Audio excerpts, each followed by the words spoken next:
সমুদ্রের এই পাশ থেকে ওই পারে সেন্ট মার্টিন দেখা যাচ্ছে। এই জায়গাটা কোন জায়গা থেকে আপনি দেখতে পারবেন সেটা জানতে হলে পুরো ভিডিওটা আপনাকে দেখতে হবে। অনেক লম্বা জার্নির পরে যখন আমরা এরকম একটা দৃশ্য দেখি তখন আমাদের মনে যে শান্তিটা আসে, এর থেকে আসলে আর কোনো শান্তি নেই। তো কক্সবাজারের পা রাখার পরে এই দৃশ্যটা আমরা সবাই দেখি, আমরা অনুভব করতে পারি যে আমরা অবশেষে কক্সবাজার এসে পৌঁছেছি। ট্রিপে আমরা কক্সবাজারের প্রথমেই চলে যাই ইনানি বিচের দিকে।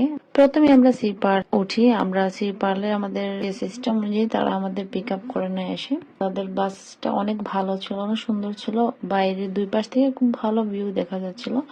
আর ইনানি বিচের রাস্তাটা কেমন আমরা মোটামুটি অনেকেই জানি।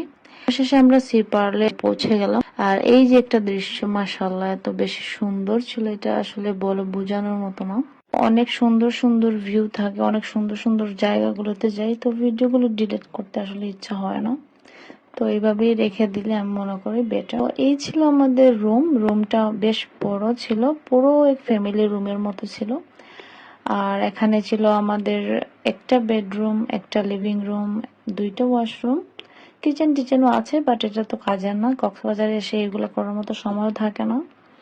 তো এখানে সবকিছু অ্যাভেলেবেল ছিল, একদম টুথপেস্ট থেকে শুরু করে face wash, shower gel, shampoo টেম্পু সবকিছু ভালোভাবেই ছিল। কোনো কিছু আপনাদের সাথে নিয়ে আসতে হবে না, 5 স্টার হোটেল, এগুলো অ্যাভেলেবেল থাকবেই। পরে আমরা চলে আসি সন্ধ্যার সূর্যাস্তটা দেখার জন্য। আর এই পাশেই কিন্তু বড় একটা ব্রিজ আছে যেটা নতুন হয়েছে। আমাদের আসলে যখন আমরা যাই তখন ওইটা এখনো উদ্বোধন হয় নাই, তো ভাগ্যক্রমে আমরা এটার ভিতরে যেতে পারি নাই। ওই যে বড় ব্রিজটা আপনাদেরকে কাছে থেকে দেখিয়ে দিচ্ছি আমি, তো এটার ভিতরে আর যাওয়া হয় নাই আমাদের। এটা আমরা যখন ট্রিপটা শেষ করে আসি পরেই এটা ওপেন হয়েছে, অনেক সুন্দর করে এটাকে ডেকোরেশন করা হয়েছে। তারপরে আমরা আবার আমাদের রিসোর্টে চলে আসলাম। এখানে বারবিকিউ হচ্ছিল, কিন্তু আমাদের তো তখন অনেক লেট হয়ে গেছে, আমরা খাওয়ার জন্য চলে যাই ফাইন ডাইনে। এখানে এই যে আর্টিস্ট করা গান অনেক সুন্দর ছিল, আমি মুগ্ধ হয়ে শুনছিলাম আর ভিডিও করছিলাম।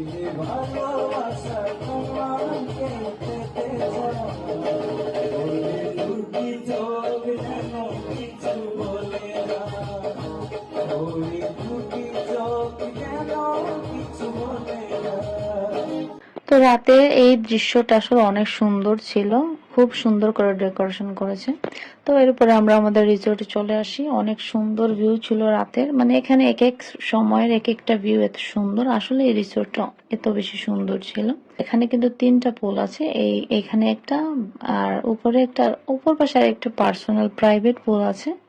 অনেক কস্ট ওই পাশের, আপনার প্রাইভেট বিচে যেতে পারবে। এরপরে আমরা চলে যাই ওয়াটার পার্কে। তো আমরা এই আমাদের রিসোর্টই ছিল ওয়াটার পার্কটা, পার পারসন 1200 করে ছিল।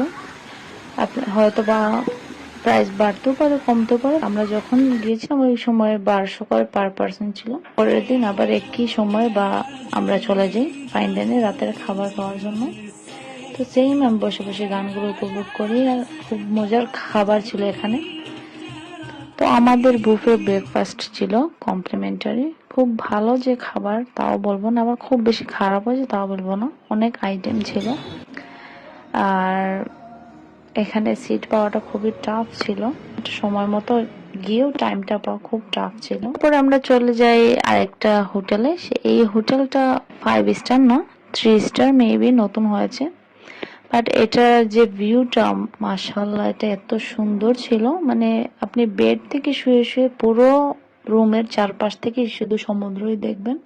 এই রুমটা এত সুন্দর করে তারা মেক করেছে, মানে বিছানা থেকে দেখেন আপনারা পুরো রুমটাই কিন্তু গ্লাসের। আপনি এখানে ভিডিওতে যতটুকু ভালো দেখা যাচ্ছে, সামনের বেলকনিটা, ওইখান থেকে খুব সুন্দর সমুদ্রের ভিউ দেখা যায়। এটা হচ্ছে পিছনের বেলকনি, এখান থেকে খুব সুন্দর পাহাড় দেখা যায়, প্লাস সমুদ্রটাও ভালোভাবে দেখা যায়। রুমটা দেখে আপনি চারপাশ থেকে সমুদ্র দেখতে পারবেন। এত ভালো ভালো রিসোর্টের থেকে আমার সব থেকে বেশি শান্তি লেগেছে এই রুমটা থেকে, এত সুন্দর ভিউ আসে। এখানে কিন্তু খুব বেশি কস্ট যে না, অনেক বাজেটের মধ্যে ভালো এই ফ্রন্ট ভিউ রুমটা পেয়ে যাবেন। এখান থেকে দাঁড়িয়ে যখন নামাজটা পড়ি মনটা এত শান্তি হয়ে যায়, মানে এটা বলে বোঝানোর মতো না। সামনে সমুদ্র আর বসে নামাজ পড়াটা শান্তি আর কিছু হতে পারে না। মানে এই সময় মনে হবে যে আল্লাহর সৃষ্টিটা মাশাআল্লাহ এত সুন্দর, সেটা ভাষায় প্রকাশ করার মতো না, বারবার মুখ থেকে একটাই শব্দ আসবে, মাশাআল্লাহ। তো আমি বসে বসে নামাজ পড়ছিলাম আর শুধু দেখছিলাম যে কি সুন্দর আল্লাহর সৃষ্টি। এরপরে আমরা চলে যাই কোরাল, মেবি রেস্টুরেন্টের নাম ছিল। তো কোরাল স্টেশন, হ্যাঁ, এটা এত সুন্দর ডেকোরেটেড একটা রেস্টুরেন্ট ছিল। তো অনেক বৃষ্টি চলে আসে আমরা যখন বাইরে সমুদ্র পাড়ে হাঁটছিলাম। তো বৃষ্টি আসার পরেই আমরা এই রেস্টুরেন্টে আসি। আর এটা তো অনেক বেশি সুন্দর ছিল। সিপাল আর আগের দুইটা রিসোর্টই কিন্তু পাশাপাশি ছিল। তো আমি এখানে একটু বে ওয়াচের পাশে একটা দোলনা ছিল, বসে বসে সমুদ্রটা উপভোগ করছিলাম। তারপরের দিন আমরা সকালে উঠে চলে যাই, এটাকে বলে শাহপরীর দিকে। এইদিকে যেতে যেতে এত সুন্দর সুন্দর কিছু জায়গা ছিল, আর সব জায়গাগুলোতেই শুধু সাম্পান আর সাম্পান।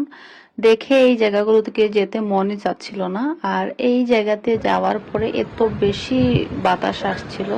ওই দিন সম্ভবত 7 নম্বর বিপদ সংকেত ছিল, মানে বাতাসের জন্য দাঁড়ানোই যাচ্ছে না। আর এই জায়গাটা দেখেন, এত সুন্দর একটা দৃশ্য। আমরা দূর থেকে দেখছিলাম সামনের সাইডটাতে বৃষ্টি হচ্ছে, আর আমাদের সাইডে কিন্তু একদম শুকনো জায়গা ছিল, কোনো বৃষ্টি ছিল না।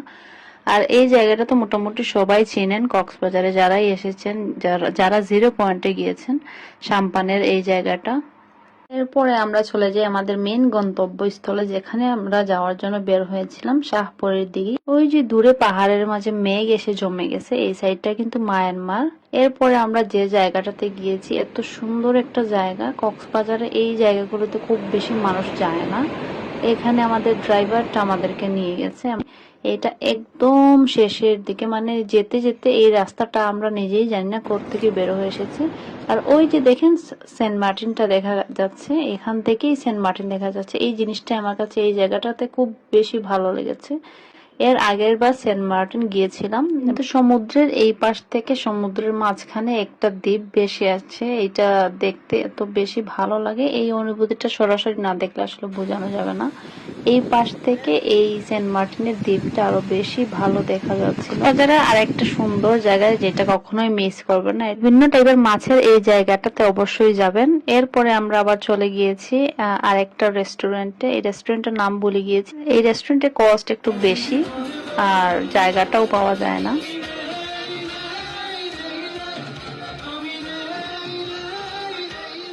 এই ছিল কক্সবাজার নিয়ে আমার ছোট্ট একটা ব্লগ। আমার পেজে স্মৃতি হিসেবে রেখে দিলাম। খুব শীঘ্রই সুন্দর আরেকটা ব্লগ নিয়ে চলে আসব। আজ এই পর্যন্তই, সবাই ভালো থাকবেন। আল্লাহ হাফিজ।